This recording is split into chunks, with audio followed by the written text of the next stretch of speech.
Hello and welcome to International Relations in Focus.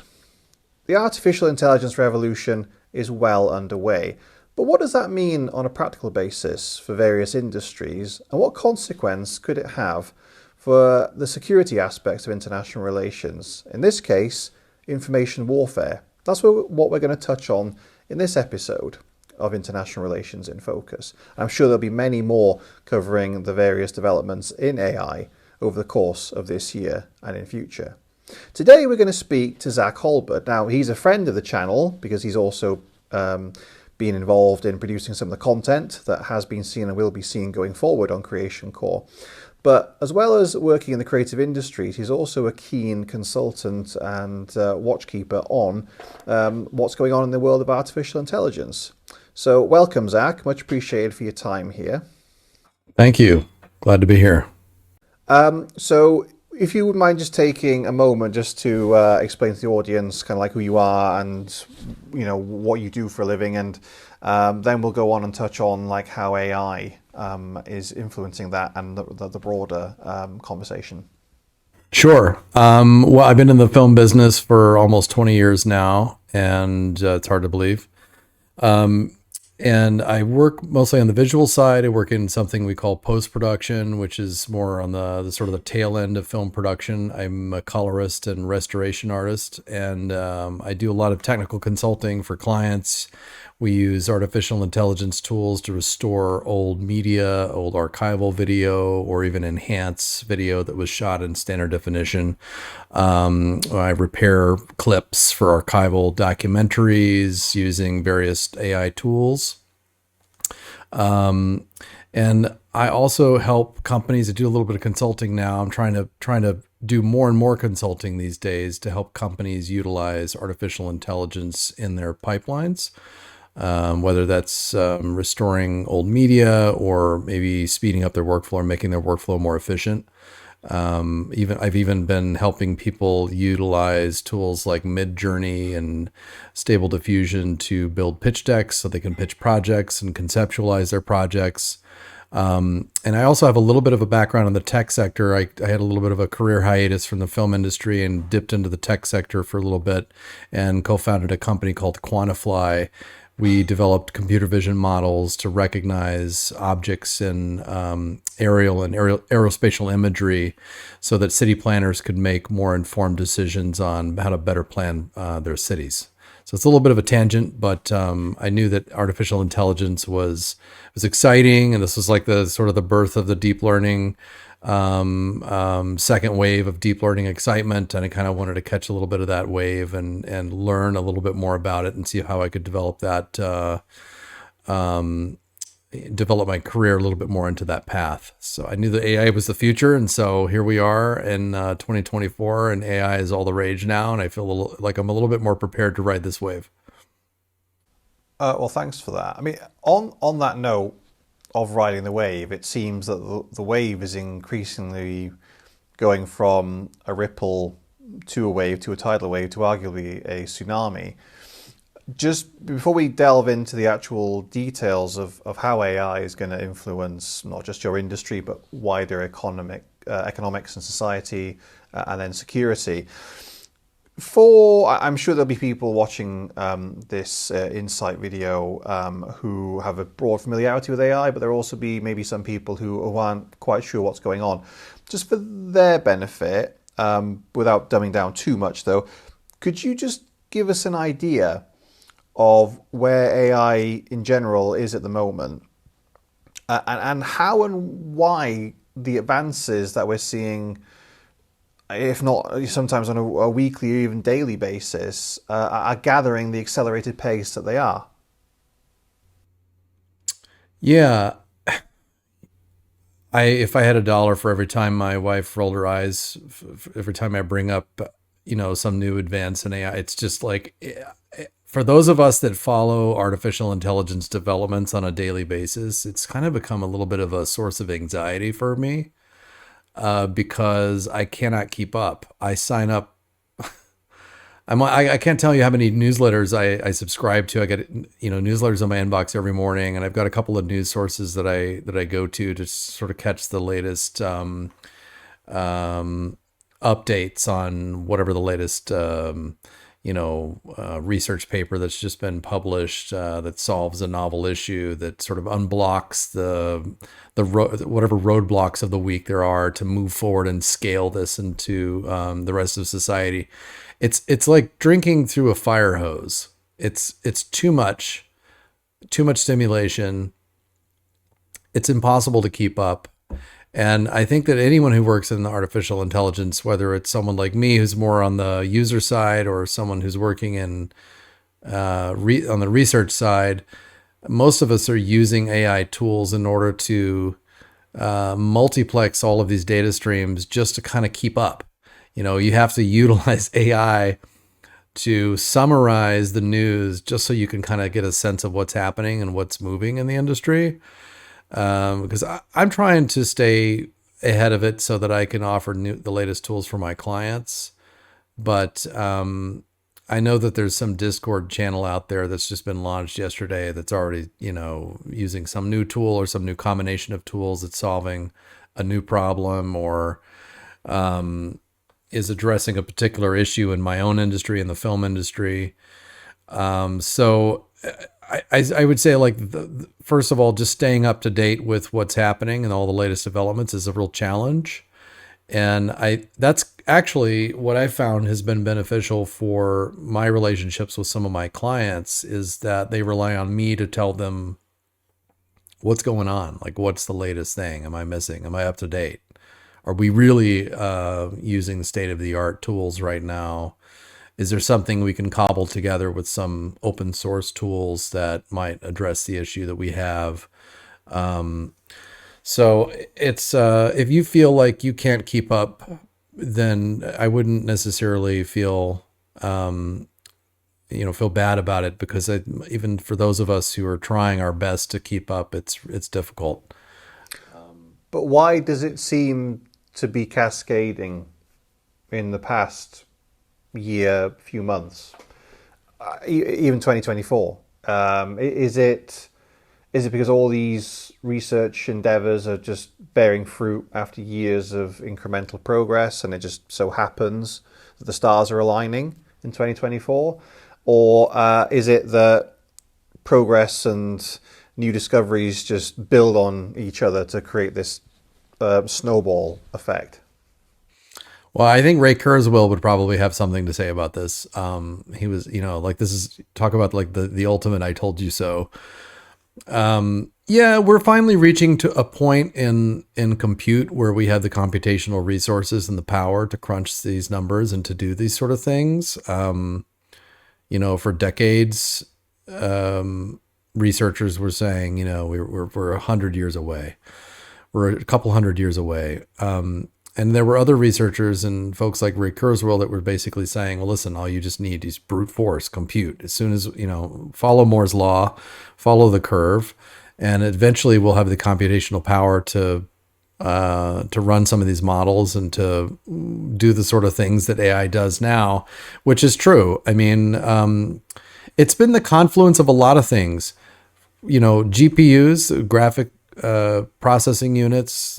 Typically, most people know GPU because of video games. The GPU in the gaming industry and NVIDIA, they really have leaned hard into developing new compute units for inference and for training large language models and other models like computer vision models. They've leaned really heavily into optimizing their equipment for this specific type of inference and training. So that's one thing. That's industry, right? We knew that was a market sector that was starting to bear fruit back in 2016, 2017. When deep learning, everybody was talking. It was like all the rage. It's the only thing anybody could talk about back in 2017 was deep learning and computer vision. And little did we know, but that was like just a tiny, tiny tip of the iceberg of what we're dealing with now. So we've been seeing a large number of young people move into the artificial intelligence realm of education. And I think that all of those young students that were going into get their master's degrees in artificial intelligence and computer science back in 2016, 2017, guess what? They're all grown up now, and they all had really awesome ideas, and every one of them was solving a novel problem. And so now what we're seeing is a new confluence of minds, which is globally, everyone on Earth is interested in this right now. So if you think, I mean, the amount of research papers that are coming out of China, it's insane. It's like every problem that comes on this path, say by Monday, the New York Times or some website, some news organization will say, yeah, this is all very cool, but there's this problem. There's this scalability problem. You'll never be able to scale this because we don't have the equipment. Well, by Thursday, there's some new startup in California or in Denmark that has developed a new chip that can calculate and do the compute for 1/100th of the cost and 1/100th of the electrical power requirements. So really, you're talking about like a planetary effort right now of millions of people trying to solve these problems because we all see the ultimate benefits. It's kind of crazy. It's I don't think we've seen anything like this in human history. This is what happens when the collective intelligence of humanity gets really excited about something and they decide that there's a market for it. Of course, little do we know we're all about to put ourselves out of a job. Well, I'll ask you about that in 1 second, but it's funny that you're saying that a problem posed on Monday can be solved or go some way to being solved by Thursday. I can't remember who it was, but there was a leading AI researcher who said, the ability of AI to create realistic full motion video is potentially years away, might not even be possible. And I think it was like maybe the very next day or soon after that the OpenAI company introduced its new tool called Sora, I believe it's called.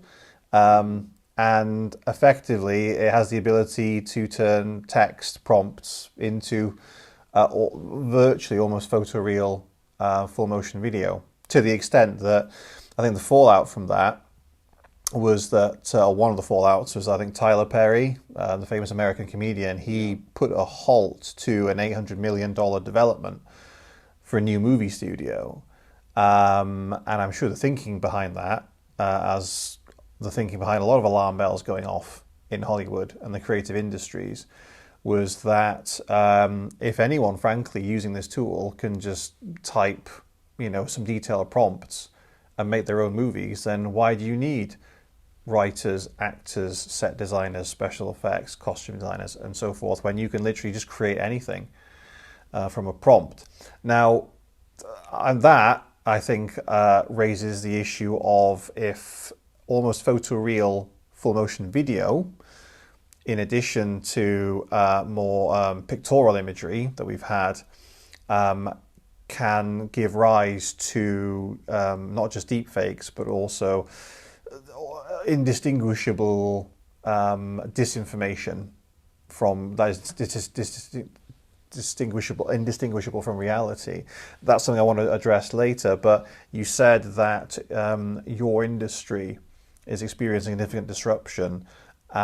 Just briefly, could you just give us a flavor of, just for us to conceptually get our heads around what kind of disruption are you talking about, and how do you foresee that kind of disruption cascading into other industries? Yeah, who would have thought that the creative sector would be the first to be disrupted, right? I mean, there's something deep within all of us that says, when the computer comes, when the AI God comes, all we'll have left is the human spirit. And what makes us special? What is the human specialization, right? The creative spirit, creativity. It's kind of scary, and I think it's an existential crisis, not just from a career standpoint, but also for people's identity and their purpose. I think there's a lot of discussion now online about the meaning economy, right? When we live in a post AI world, or, in other words, a world where artificial intelligence has become so super intelligent within the next 3 years, perhaps, that the number of jobs that will be lost to this super intelligence, what will we do with ourselves? I mean, it's not just an economic disruption, it's also a human disruption.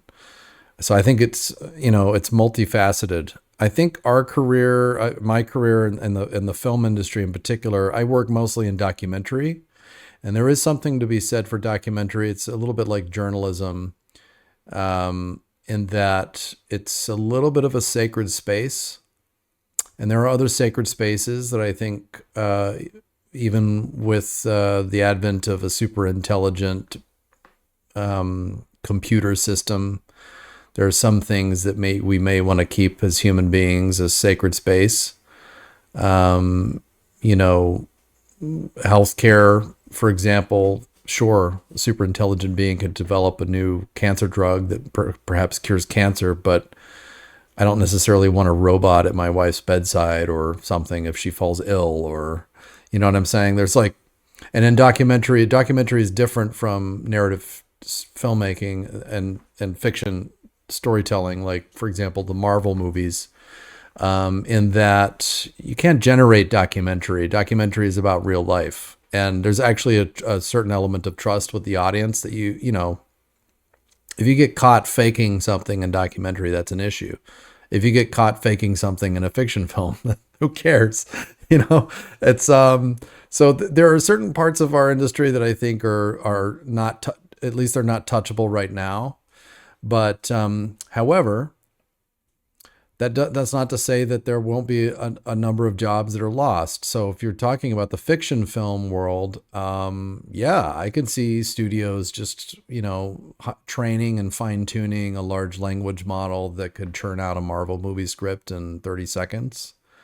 And, not only that, but you could have all these other input data sets. Like, you would think that script would be terrible, and perhaps it would be, but what if you could optimize it based on every other Oscar-winning script that's ever been made, and then the computer learns how to optimize that script for very strong storytelling? I mean, every time somebody tells me that a computer won't do this or AI will never do that, wait till Thursday.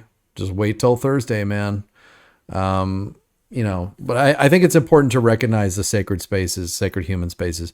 The other thing that I was going to say was that there's this conversation happening right now about the dark forest theory. The dark forest theory is this idea that, why haven't we heard from any aliens in outer space yet? Well, maybe because all of the ones that are out there have learned to be very quiet so that they can survive. And because there are predators out there, right? But what about the internet? At the moment, in my opinion, and this is the opinion of a lot of people, that the internet is kind of broken right now. It's full of listicles and really crap articles it's full of clickbait. When you go to Google and you search and you're looking through Google and you're trying to surf the internet to learn something or to gather information about something, you just have to wade through a mountain of BS. And it's really hard to find what you're looking for. Well, if you think the internet's bad now, what's going to happen when 1 million people are just using AI to generate articles?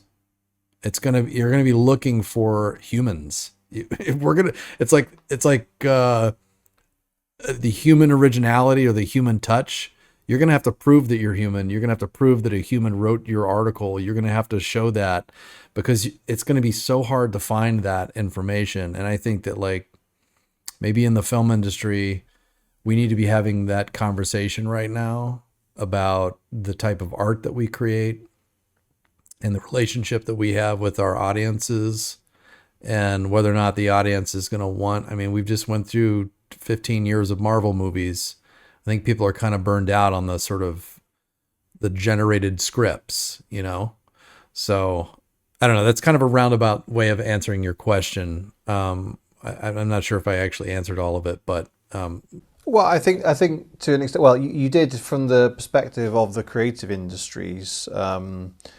in terms of the ability for AI, whether executing simple or complicated jobs, has the ability to put all kinds of professions out of business, making them redundant. I mean, arguably, frankly, given some of Hollywood's recent output, one could say that an artificially intelligence generated script might actually be an improvement over some of the human penned output, but I digress. And just briefly before we go on to the potential for disinformation and deep fakery and such, what's your gut feeling on the disruptive implications of this? I know this is a pretty big question to fit into a few minutes, I know, but what's your feeling, knowing what you know about how you've seen AI disrupt your own industry? What do you think's coming down the tracks for other supposedly safe professions, and indeed society and, you know, the economy as a whole? Yeah. It's hard to tell. I think, you know, I don't think that there is a career that's not going to be touched by this. If you work in if you work in the knowledge economy at all, your job is under threat. If you work in an Amazon warehouse and you take boxes off of a shelf and you put it onto a conveyor belt and you stick a sticker on the box, your days are numbered. We're talking about things are speeding up now very fast. It's becoming exponential. And I think that we're going to be looking at mass unemployment on a global scale in the next 5 to 10 years. I think it's probably even sooner than that. It's much sooner than that for knowledge workers. It's not as soon as that for people who work in physical jobs. I think, you know, plumbers and things like that, their job is safe for a little bit longer because, you know, getting a robot to crawl underneath a sink and change a pipe, maybe that's a little more complex. But for tasks like driving tractors, driving vehicles, that sort of stuff, the robotics side, I think that's, you know, a little bit further down the line. But if you work in banking, if you work with spreadsheets, if you work in marketing, if you work in publishing, that's a lot of that stuff is going to be, it's not to say that that's going to go completely automated. I'm just saying there will be fewer employees at your business because those employees will have increased their productivity by tenfold. So, I mean, we're already seeing it now. We're seeing companies laying off employees and replacing them with artificial agents. The agentic model for a business to scale is very enticing for a business. If you can cut your overhead and reduce the number of employees, human beings are very expensive. Think about it. Like we're very demanding. We only we get to work at 9 a.m. and we want to get home by 6:30, and we take a lunch break in between and we take bathroom breaks and we go to the water fountain and hang out and we only do so much work. Whereas a super intelligent agent or a team of agents working on a server somewhere, you can just have them work 24 hours a day. Why would a business ever not do that? This is the problem. It is a cascading problem that we're not going to be able to stop because every industry in the world wants to do this, whether you are the Ministry of Defense or whether you're Amazon. There is no reason why you should not be putting all of your money into this right now and figuring out how do you automate your business? How do you reduce the number of employees? How do you maximize your profit? I get the sense that the average member of the public doesn't know that this tsunami is coming down towards them. Do you agree? Man, people have so much they got to worry about already right now. Like we're having a housing crisis, and this is happening globally. It's not just in America and Britain. You know, like people can't afford houses. If you think that the discrepancy between the lower class and the used to be middle classes and the upper class, like the corporations, if you think that discrepancy in wealth hoarding is bad now, wait till Amazon. What are we going to have? We're going to have 5 companies in America, and they're each going to have an AI god in their basement. And that AI god is going to just generate everything from video games Like Google's SEMA is generating video games now based on a prompt. They're just going to basically ask the machine god to do something and it's going to do it. And they're not going to need, it's an arms race for who can get the first god. It's Google, OpenAI, Microsoft, Anthropic. I mean, there's only a few companies in the world that have the compute ability to do this. You have to have hundreds of thousands of GPUs, and there are only a few companies in the world that can afford it. It's also an ITAR issue because an ITAR is essentially the US government's way of preventing private companies from shipping critical assets over to China. So the US government does not allow NVIDIA to ship these GPUs to China. So now China is trying to develop their own indigenous version of the GPU or the TPU, the tensor processing unit, which is Google's version. But it comes down to cost. It comes down to cost, electricity, brain power. How many young grad students and PhDs can you vacuum up? Grad students and people with a PhD in this field right now, they're demanding like over $1 million starting salary. There are only a few people in the world that can do this. And so those people are being vacuumed up and they're no expense spared by Google. They're being vacuumed up by these large corporations. These large corporations are firing tens of thousands of employees. It was UPS, I think, fired over 10,000 employees the other day. But what they didn't tell you was they're building a new artificial intelligence research lab. And I don't know what they're going to do with it. So every company that has the money right now, has the liquid capital, is diverting the cash that they've saved from getting rid of human beings. They're diverting that into new investments in AI because they don't want to be the last one past the finish line. Think about it. If you're the first company that builds the first AI god, you win. Because you can then use that super intelligent being. I keep using the word being, but this is how I feel about it. But like if you're Google and you have a super intelligent computer god in your basement, you're just going to ask it to develop the next level of IP. And then it's going to escalate from there. So I just, like I said, this is not a democratized situation. There are only a few companies in the world that have the power and the financial ability to build these systems because it takes tens of millions of dollars to build the compute to do it. Open source is really important. This is why, companies like Mistral, this open source nonprofit community for democratizing large language models and democratizing superintelligence is really important. Like we need to have one for the people. In the last few minutes we've got left, Zach, I just wanted to ask you, to tie all this together, and I dare say, frankly, we'll be revisiting this topic numerous times over the coming weeks, months, years.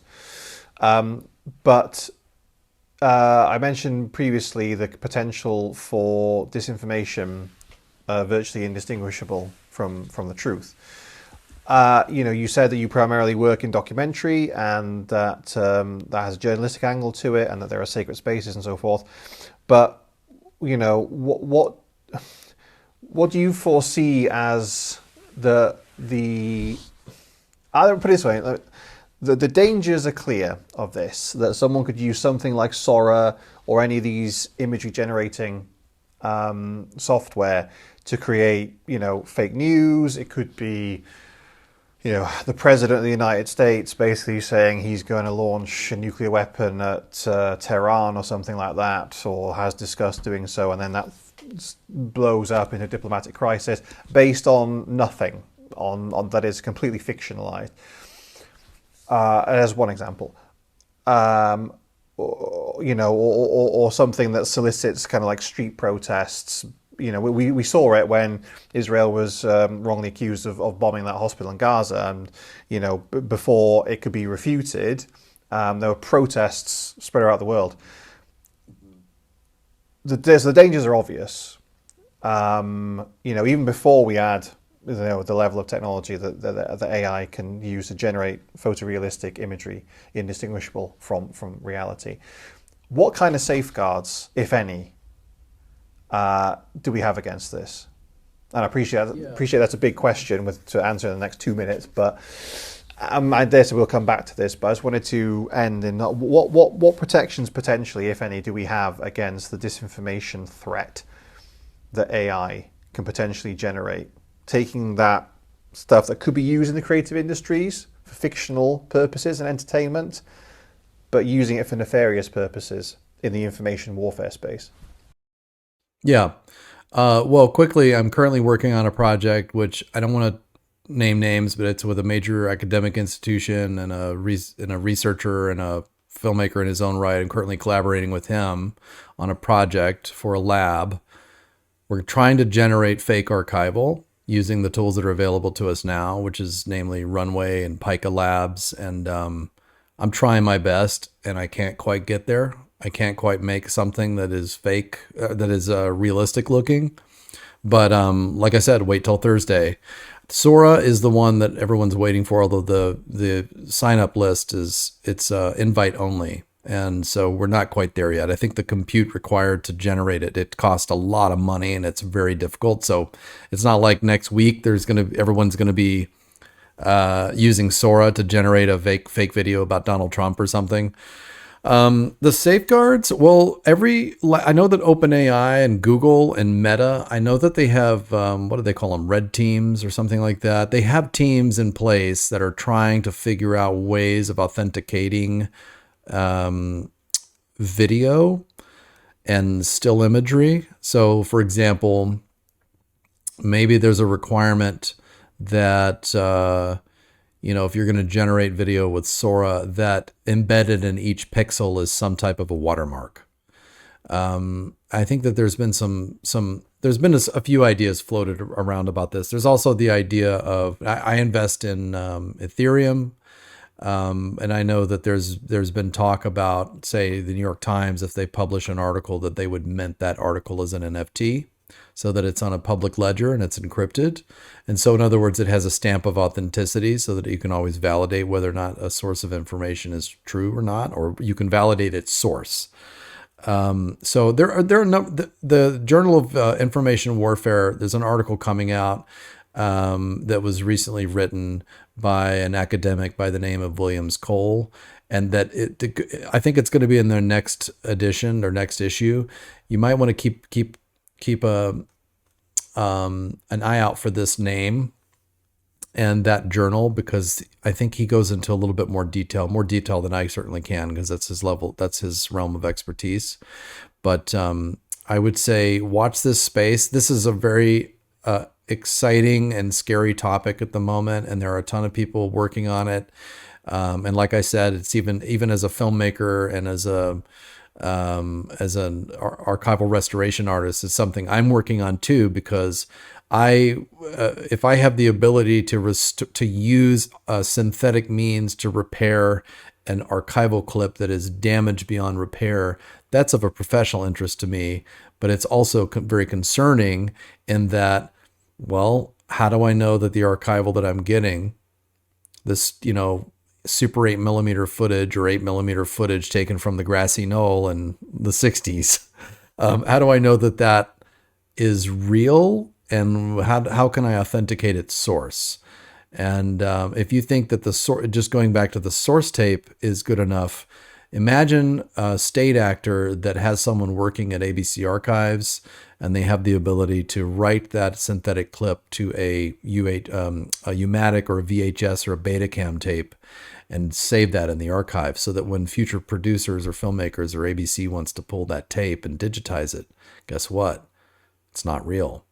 So this should be very concerning for everyone. And media literacy is something that we're trying to teach our kids. It's something that I think we should all, like as citizens, be taking some media literacy classes, just so that we can be aware of our own biases, and also just so that we can take that extra few seconds to authenticate the source. Well, that's a pretty sobering point to end on. Thank you, Zach. But yeah, kind of a bit stunning, really. Well, look forward to seeing the article in the Journal of Information Warfare. Recommend it to everyone. And as I mentioned earlier, I think that it's an almost impossible topic to sum up in the space of a 30-minute YouTube video. It doesn't anywhere near do it justice. So I think this would probably be a topic that we come back and consider several times on this series over the course of 2024 and beyond, as these developments move on in both promise and concern. But with that, thanks, Zach. Really appreciate your time. And yeah, I guess good luck. Holding on for as long as you can in the industry. I suppose good luck to us all, really, before we all become slaves to the machines. Yeah. Well, at least we have our family and our friends and maybe someone who owns a farm somewhere. That's my plan. Well, amen to that. Anyway, thanks for watching, everyone. Hope you found that interesting. Just the tip of the iceberg on this subject, I think. Please leave any thoughts you may have in the comments below. And if you've enjoyed this, please like and subscribe. And if you're a subscriber to Creation Core, then please keep an eye out for the new series that we're going to be launching soon about the USS Slater, a World War II destroyer escort. Zach basically spent a few days on board filming a mini documentary for that.